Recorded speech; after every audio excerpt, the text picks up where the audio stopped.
Bien, alors pour l'exercice 8.3, je vais essayer d'être assez bref. Donc ici, on vous propose la matrice M de A suivante, et on vous pose deux questions pour la première question. On veut savoir, est-ce que M de A est diagonalisable? Si oui, pour quelle valeur de A? Et est-ce que M de A est inversible? Si oui, pour quelle valeur de A? Alors je vous rappelle qu'il n'y a aucun lien entre les deux. Le fait d'être diagonalisable ou inversible, l'un n'implique pas l'autre. On peut être diagonalisable et non inversible, et dans tous les sens, ça peut fonctionner. Donc ici, pour savoir pour quelle valeur de A M de A est diagonalisable, donc on va calculer, on va déterminer le polynôme caractéristique. Alors je vous laisse faire, hein, et il faut trouver A moins lambda, facteur de lambda moins 7, facteur de lambda moins 2.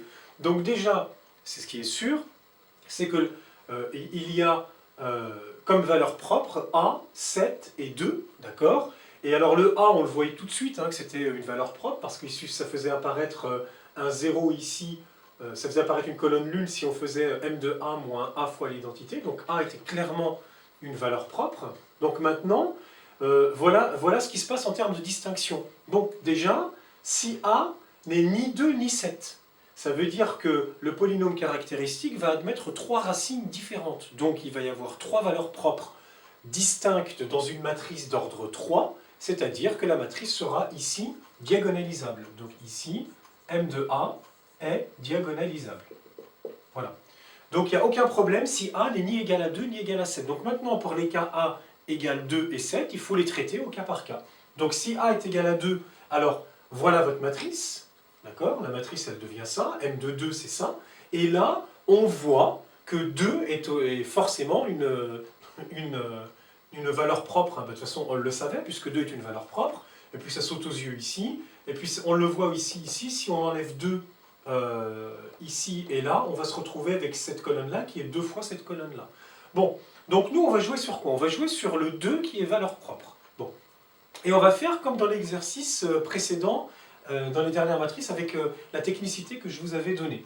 Donc si je calcule M de 2 moins 2 fois l'identité, donc ça va me donner quoi comme matrice? Ça va me donner donc 4, 2, moins 10, 2, 1, moins 5, donc on voit bien que celle-là est 2 fois celle-là, et 0, 0, 0. D'accord?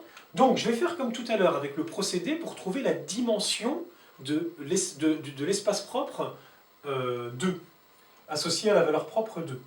Donc, ce sous-espace propre, pour trouver sa dimension, donc il faut que j'ai le noyau, la dimension du noyau de ça. Donc, qu'est-ce que je vois, moi? Je vois que ces colonnes, les deux premières, elles sont liées. D'accord? Celle-là est égale à 2 fois celle-là, plus 4 fois celle-là, par exemple. Donc, ça veut dire que celle-là, je peux l'enlever quand je cherche l'image de cette matrice-là. Mais il s'avère que celle-là est aussi liée à celle-là, puisque cette colonne est égale à 0 fois cette colonne. Donc là, alors attention, là je peux enlever cette colonne, mais je ne peux pas enlever celle-là, puisque celle-là n'est pas égale à quelque chose fois celle-là. Donc là, je peux enlever celle-là. Si bien que l'image de cette matrice, c'est vecte de cette colonne, donc le noyau, eh bien, il est de dimension 2, puisque l'image est de dimension 1. Donc d'après le théorème du rang, le noyau est de dimension 2. Donc ça veut dire que la dimension de E2 de M2, c'est égal à 2, d'accord? Or, j'oublie pas que 7 est aussi une valeur propre, quoi qu'il arrive, de ma matrice M de A, donc de M de 2. Et donc, comme dimension de E2, c'est 2, donc la dimension de E7, ça implique que la dimension de E7 de M de 2, eh bien, c'est forcément 1. Donc la somme des dimensions, elle vaut 3, comme l'ordre de la matrice, donc la matrice est diagonalisable quand A vaut 2. Et pour A égale à 7, donc voilà ma matrice. Donc ici, je vais considérer cette fois-ci E7 de ma matrice M7. Voilà. Et je vais chercher donc ces vectes de quoi? Donc je considère la matrice M7. Pardon, je vais l'écrire là. Je n'aurai pas de place, donc j'efface. Donc je vais considérer ma matrice M7 moins 7i. Donc M7 moins 7i, qu'est-ce que ça me donne? Ça me donne moins 1 de 0, 2 moins 4, 0. Donc celle-là, c'est le double de celle-là. On voit que c'est des colonnes liées. Et encore plus liées avec la troisième colonne. Donc, même idée que tout à l'heure. Celle-là, c'est la moitié de celle-là, donc je peux l'enlever. Et celle-là, c'est 0 fois celle-là, donc je peux enlever celle-là. Donc l'image de cette matrice est de dimension 1, donc le noyau de cette matrice est de dimension 2. Donc, c'est le même raisonnement que précédemment. La dimension de E7 de la matrice M de 7, donc c'est 2. Donc, il n'y a plus le choix.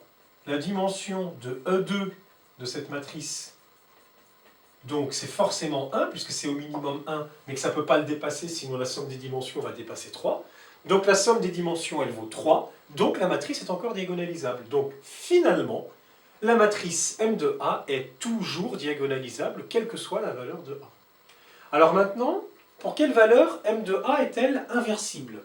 Alors déjà, il ne faut pas oublier que pour qu'une matrice soit inversible, il faut que ses colonnes soient libres. D'accord? Donc tout de suite, on voit que si A est égal à 0, eh bien les colonnes vont être liées puisque vous avez une colonne nulle. Donc c'est-à-dire que le déterminant de la matrice va être nul. Donc si A vaut 0, la matrice n'est pas inversible. D'accord? Donc A égale à 0, ça implique non inversible. Et maintenant, si A est différent de 0, eh bien si A est différent de 0, on revient aux valeurs propres de la matrice. Elle admet trois valeurs propres distinctes, 2, 7 et A non nul, donc aucune des valeurs propres n'est nulle. S'il n'y a pas de valeur propre nulle, rappelez-vous, c'est que la matrice, elle a des colonnes liées. Son déterminant est non nul. Donc si A est différent de 0, eh bien la matrice est inversible. Donc voilà, ça n'a rien à voir, vous voyez, les cas de figure n'ont rien à voir avec la diagonalisation. La matrice est toujours diagonalisable, mais par contre, elle n'est pas toujours inversible. Bien. Dans la question suivante, on nous demande de diagonaliser m de 2 et de calculer m de 2 à la puissance n. Donc je vous rappelle ce qu'est m de 2. Donc pour la diagonaliser, donc elle est diagonalisable, on avait dit, hein, il faut que je trouve des vecteurs propres liés à la valeur propre 2 et des vecteurs propres associés à la valeur propre 7, puisqu'on a deux valeurs propres. D'accord ? Donc on se rappelle que m de 2 moins 2i c'est égal à ça, et que E2 de m est de dimension 2, d'accord? Donc il faut que j'arrive à trouver deux combinaisons linéaires de ces colonnes indépendantes, donc libres, qui me donnent 0. Donc là, bah, clairement, je vois que quand je fais 2 fois ça, moins ça, bah, ça me fait 0, d'accord? Donc déjà, le vecteur, donc E2 de M2, comme ça. Donc, ça va être vect de... alors, qu'est-ce que j'ai dit? J'ai dit 2 fois ça, moins ça. Donc, par exemple, moins 1, 2 et 0. D'accord? Et puis aussi, donc il me faut un deuxième vecteur, puisque la dimension est de 2, on a dit. Il suffit que je prenne 0, 0, 1. D'accord? Parce qu'une fois cette colonne vaut 0. Donc, à partir de ce moment-là, j'ai trouvé deux vecteurs propres. J'ai même trouvé le sous-espace propre complet, E2, associé à la valeur propre 2. Alors pour E7, c'est la même histoire, sauf que E7 il est de dimension 1, donc il me suffit de trouver une seule combinaison de colonnes qui me donne 0.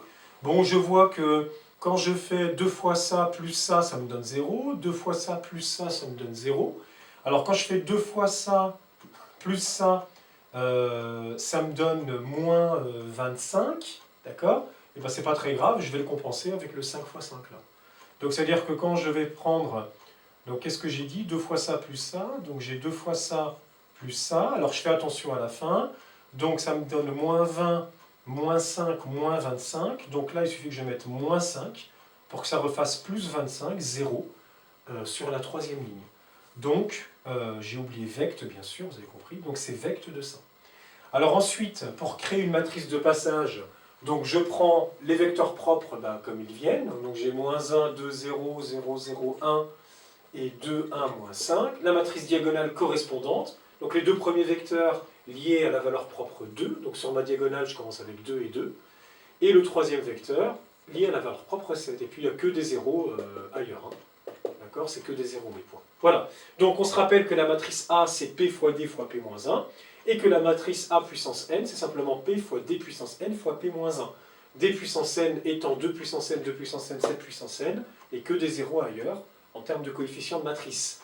Je vous laisse calculer ça tout seul, déterminer P moins 1, et faire le calcul, techniquement, vous le faites tout seul.